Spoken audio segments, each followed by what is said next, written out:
Nice shirt. Thank you. I figured today was the day to wear it. And a members only jacket to boot. I'm rocking the whole thing. Bringing it back to the real world.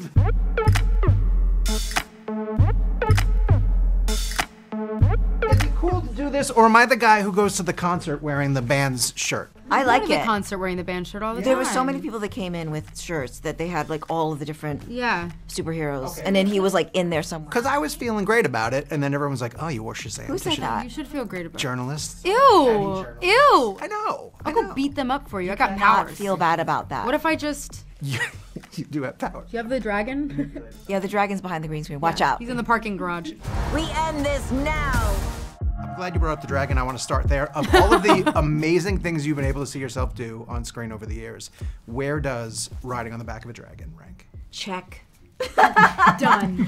Done. Yeah. Very exciting. And also, I mean, I think that the visual effects and, you know, how people approach movies now, it's so different from when I started even on Charlie's Angels. Right. And the visual effects of that, the movement of things, it wasn't really possible back then. Okay. So it's so exciting to be a part of that now, and also to be part of the DC universe where, you know, more is more. Right. You know, especially being a part of a sequel. Yeah. You know, talking about visual effects, Rachel, Anne's powers are incredible. You know, Thanks. the way that they are realized. At what point in the process do you actually get to see what they look like? That's actually what I can actually do that. And if I'd like to show it now. Try to go out to go to hospitality, you're gonna walk into a wall. Yeah, Watch it's out. true. I do that You anyway. never know. The wall's gonna walk into you. I do that naturally. Watch out. No, I mean, it was a lot of trust, and I was trying to figure out what David wanted when we were starting, because I didn't know if it was going to end up being like a very like WandaVision type beat, where it was going to be like, you know, as if the world was actually in my hands. And he was like, no, just, and I was like, oh. Okay. Those would be more exciting. I had been rehearsing like in the car rides on the way to set, being like I have a thing. Yeah, and he was like, no, yeah, I was like, yeah, I can't do that because my costume would, cut you. Shoulder would pop off of my costume. I had lines from my costume. So it really was like believing what David was saying. He's like, yeah, there's gonna be gold spirals on your hand, and then the world's gonna shift and it's gonna move. And I'm like, okay. Yeah. Okay. No, but whatever you say. No, but I trusted him so much, and he was like, believe me, it's gonna be great. And And it was. and it does, and it looks so sick. It really cool. does. The daughters of Atlas are coming for you. Children stole the power of all the gods. This is very personal, Billy. You are very menacing. I just want you to know that. What is it like on set getting your ass kicked by Helen Mirren? A delight, an honor. Listen, she's a dame. Anytime a dame, you get to go do scenes with a dame, and they're as cool as Helen Mirren too. I mean, she's the coolest. So I was stoked. I was so grateful that she signed on to this project. Do those fights get any easier? Do they figure out ways to make it a little easier on you? Because you had some brutal fights in this. We had some brutal fights. I don't know. I mean, they get easier in that you learn how to do them at your pace and knowing how to not injure yourself. And look, we had incredible stunt people all the way around us. So that's first and foremost. And then it's just a matter of knowing your own body and listening to it and being like, hey, is this something that I think I'm capable of doing, or is this something I need my double to do, or whatever?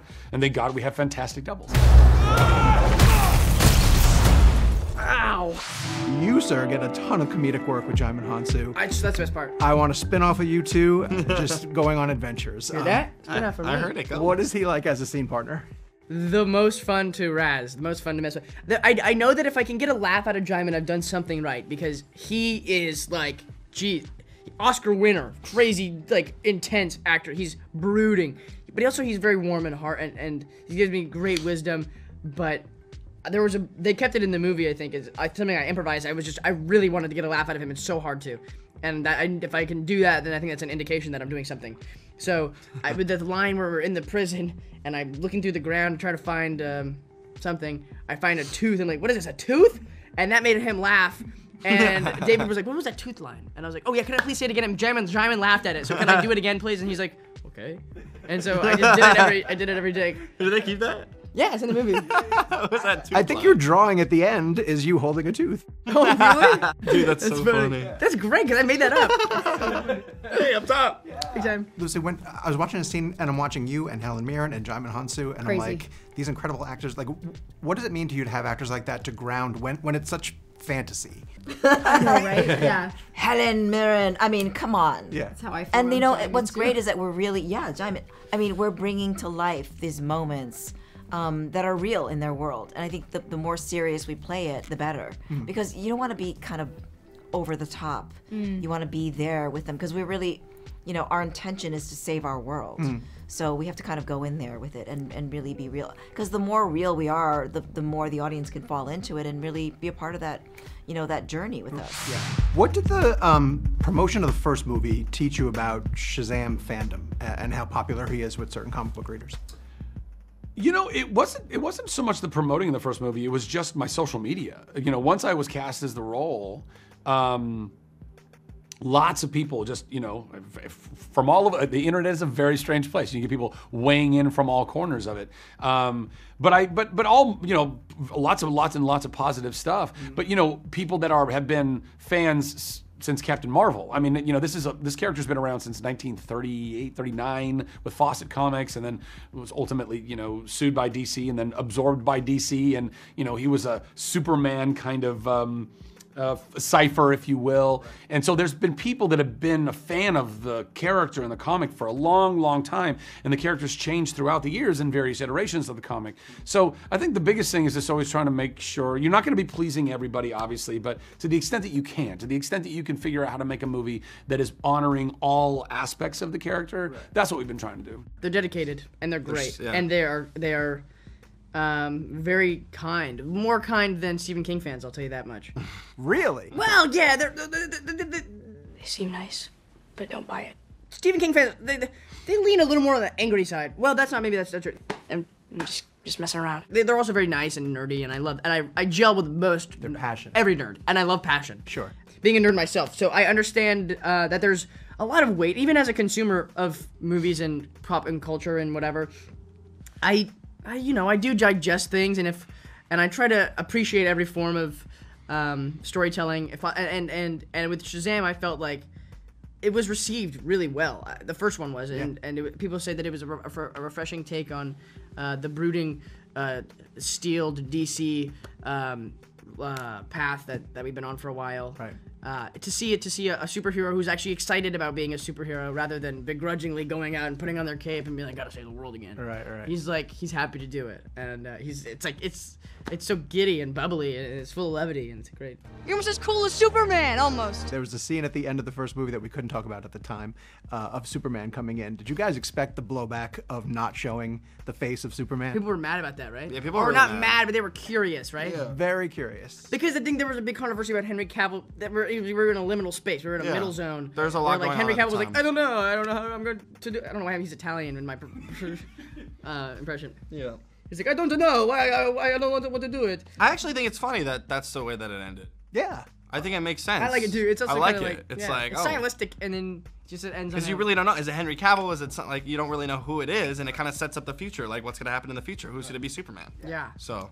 Did the guy who did it look anything like Henry Cavill? A little bit, yeah. He's an Australian guy, super handsome, super duper handsome, Australian stuntman. Yeah. Was it? Yeah. That's awesome. I think his name's something like Calvin or something, and I was like, Calvin? Henry Cavill, Calvin, funny. Italian, probably something Italian. Yeah. I don't think there's ever going to be a cooler shot in any of these Shazam movies than you jumping off of the roof. I agree. That's kind of like movie cinema history greatness. Seriously. It's so badass. What do you remember about filming that spot? That was my favorite scene to shoot by far. Yeah, I mean, David asked me to like just do the stunt, and they built like this huge rooftop in the stages, and I got to jump off of it with the paddings underneath and do like this scorpion move that David wanted me to do, just like really just this iconic move. Kind of like a Billy Elliot moment too. Yeah, literally. Yeah. Like I don't know. That was like the most, like watching that on the big screen for the first time was like, or even seeing it in the trailer was so like wow, like so like I can't believe I did that. I love my life. Rachel, what has been the coolest aspect so far of stepping into the Disney princess world? Oh, gosh, seeing little kids dressed up as Snow White makes me sob my eyes out. Oh. I can't, like, I go to the parks and I'm like, and she just cries. I do, and my best friend is like, "Are you good?" And I'm like, "No." I went with my publicist Ashton. We were in Paris, and Wait I till was. it comes out. I know. Ooh, when it's like wait. my version of the dress, it's like my. Oh no, I can't. But I was it like, much different? I mean, I did get paparazzi'd, and it was terrifying. Yeah. I was like in the woods in London, and all of a sudden, like a guy with a camera pops out, and I'm like, "What are you doing here?" And I'm just chilling with I was wearing like UGG boots. He's like, I was "Hello, listening mate." to music. Literally, he's like, "Hey, it's me from the Daily Mail," and like I had like clips in my hair. I didn't look very Disney princess at all, but I was wearing the dress. Yeah. And when I see kids in that dress, I just can't. So it's cute. so amazing. It's such an amazing thing. It's incredible. People dress up as you all the time. I'm sure, like your character from Charlie's Angels or I don't Kill think Bill. so. Kill Not- Bill. not to They my knowledge. must. I have not seen it. That's insane. Next time, come in. I mean, the Kill Bill a tracksuit is very kimono, popular. please. But Yeah, the Orange Kill Bill should tracksuit definitely- is very popular, like Uma's. But that's not me. No, Well, it's I'll not. dress up as you. I don't We think I can. don't do tracksuit in the Oren Ishii world. Okay. Because that's Write like, that that's down. evil. You got it.